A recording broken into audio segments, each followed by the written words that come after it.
Assalamualaikum, madayaw, maayong adlaw, kaninyong tanan, magandang araw sa inyo lahat. Ang edukasyon ang sandigan ng bawat nangangarap.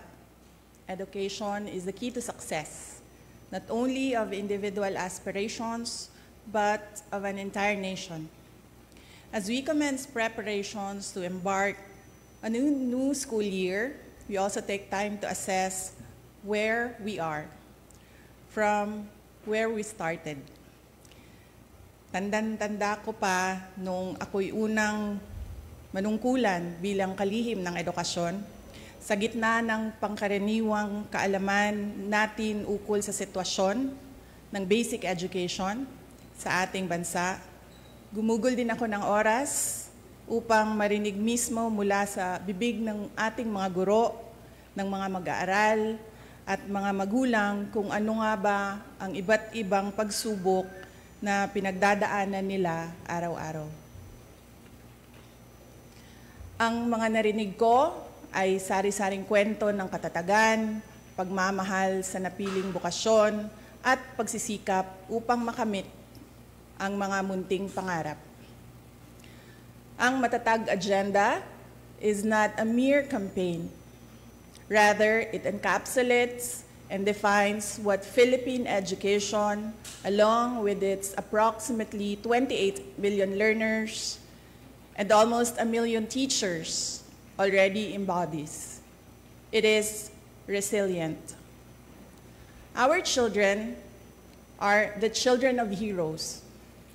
They deserve no less than an education system that can fully unleash true potential and effectively mold them into vital contributors for nation building. As I speak before you today, I speak of the road we have traveled thus far.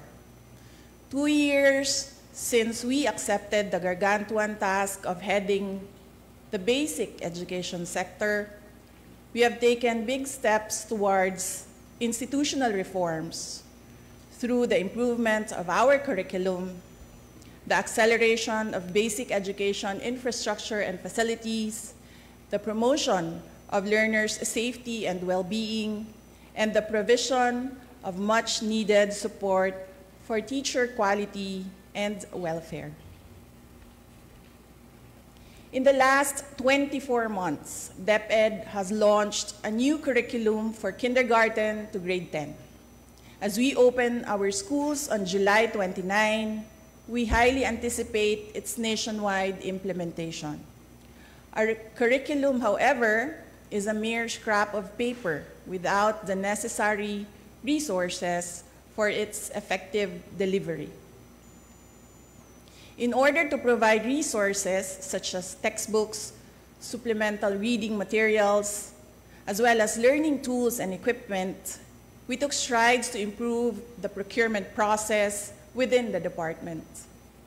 By the first half of the year, we are on track to complete our textbook procurement as well as the purchase of e-learning cards. The fact of fiscal restrictions and inadequate resources is known to all. Therefore, DepEd has had to innovate in the provision of basic education facilities. Alongside building new classrooms, we tapped into digital infrastructure in order to address the congestion and avoid learning disruptions during times of calamity.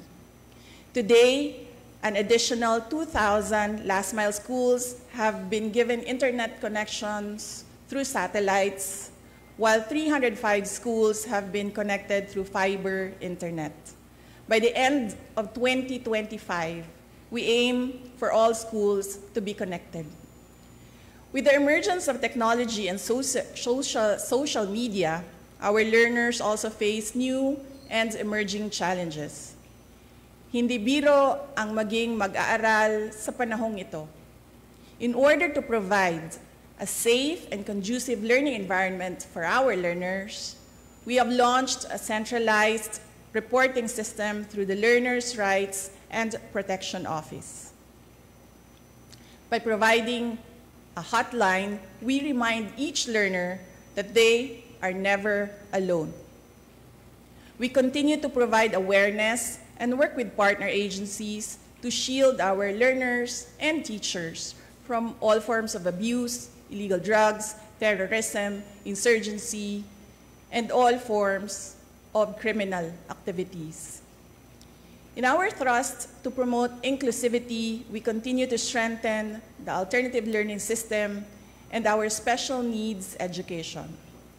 No child should be left behind.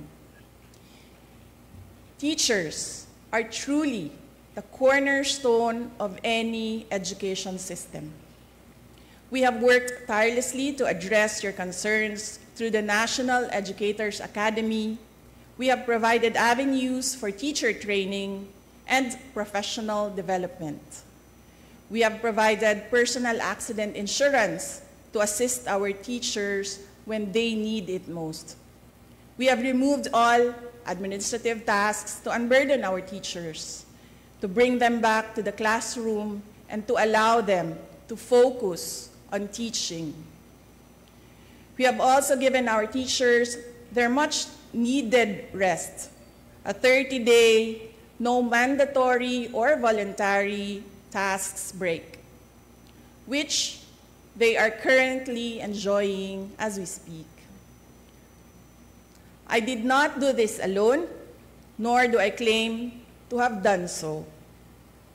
I would like to take this moment to express my profound gratitude to those who took part in this journey.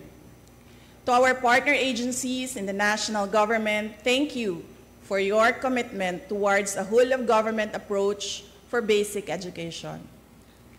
To our local government units, thank you for keeping education and the youth as priority projects year in and year out.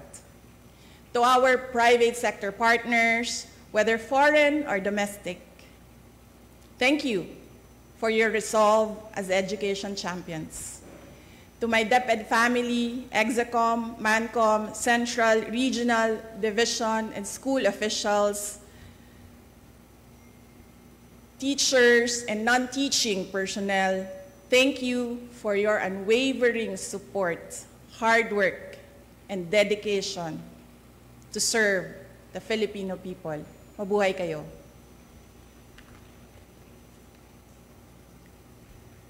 To our teachers, words can never capture how grateful the nation is for your sacrifices, for your passion, and for your unrelenting commitment to rearing the youth. Salamat sa suporta, salamat sa pagiging matatag. The nation will forever be in your debts. Sa 2 taon nating pagsasama, ang kwentong nabuo natin ay kwento ng kapit-bisig na pagtaguyod sa adhikaing maitatag ang isang bansang makabata at batang makabansa. Ngunit anumang kwento, kahit gaano kaganda, ay sadyang nagtatapos rin. Earlier today, June 19, 2024, I sought an audience with the President and tendered my resignation as the Secretary of Education effective July 19, 2024. I have given my 30-day notice to ensure the proper and orderly transition for the benefit of the next Secretary. Mga kababayan, ang aking pagbibitiw ay hindi lulan ng kahinaan, kundi dala ng tunay na malasakit para sa ating mga guro at kabataang Pilipino. Bagamat hindi ako magpapatuloy na mamamahala sa kagawaran, patuloy pa rin nating itataguyod ang kalidad ng edukasyon na nararapat para sa Pilipino. Hindi man ako ang tumatayong kalihim ng edukasyon, mananatili akong isang ina na nagmamatyag at titindig para sa kapakanan ng bawat guro at bawat mag-aaral sa Pilipinas. para sa isang matatag na Pilipinas. Mga kababayan, lahat ng ating ginagawa ay para sa Diyos, sa bayan, at bawat pamilyang Pilipino. Syukuran.